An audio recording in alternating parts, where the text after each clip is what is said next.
us with those details. So several steps being taken after the surge in cases that has been seen across the country. To talk more about this, we're now joined by Dr. Vikas Oswal, pulmonologist and national NTEP trainer, Maharashtra Chest Council of India, and also Professor Dr. Anita Ramesh, specialist in clinical trials, joining us. Thank you both doctors for joining us. And Dr. Oswal, first to you, very, very worrying situation in Maharashtra. The restrictions have been brought back, but a lot of damage has been done in these last couple of weeks with people, acting as if everything is okay, the pandemic is over. Even this morning, we're seeing visuals from Dadar in Mumbai, one of the big markets, and there are massive crowds just moving around.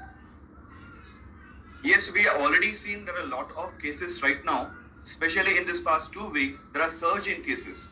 The curve again seems to be climbing up, the figures raising, right? 78.4 new cases have been reported in past 24 hours.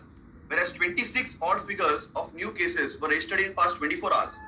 Maharashtra alone has reported a daily highest new cases of 16,000 approximate cases, which contributes to 68% approximate figure new cases in India. So that is something really worrisome. Maybe we are going a bit careless somewhere. Maybe we have become a bit fearless somewhere. The trend of using a mask seems to be a bit a bit casually been taken by community people over here. We somewhere really require to follow these norms very strictly. After all, corporation is behind us. They are following their maximum what they can. They are behind us to follow the rules, and they are definitely doing their best. But somewhere we really require to cooperate them if we really don't want to get locked down again. Right, absolutely. In fact, the Chief Minister has warned several times that, he's given last warning in case he has to declare a lockdown. Dr.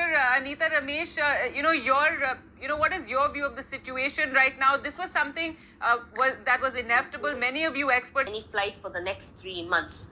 Right. And previously, Delhi also... Well, this time around, what is the situation in ICUs? Because, from the last time in 2020, when a lot of you doctors were still figuring how to manage the disease, it's a lot better now. We know the warning signs, checking of oxygen, etc., etc. So what is the situation in hospitals and ICUs now? The good news is that yet the ICUs are not being overflowed. Yet the critical patients are not that much. They seem to be still the same, that is 15%, and amongst that also only 10% of them are requiring intensive care. Rest other 80% are still requiring just a hospitalization, maybe in a general ward, or can be managed even at a home. That's a home quarantine. But that's not enough.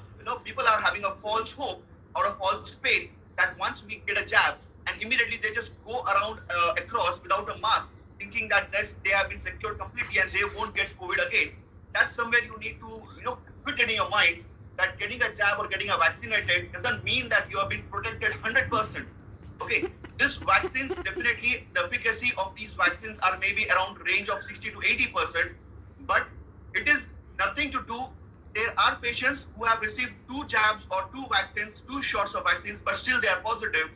It is not going to give you 100% protection, but it is just to protect you a severity of the disease. The severity won't be that, the critical or the virulence won't be that much. Severity will be less, but yes, chances of you being reinfected is still there. And after vaccine, you require a good 3 to 4 weeks minimum for your antibodies to generate or your body to develop that level of antibodies. Absolutely. Thank you so much, Dr. Vikas Oswal and Dr.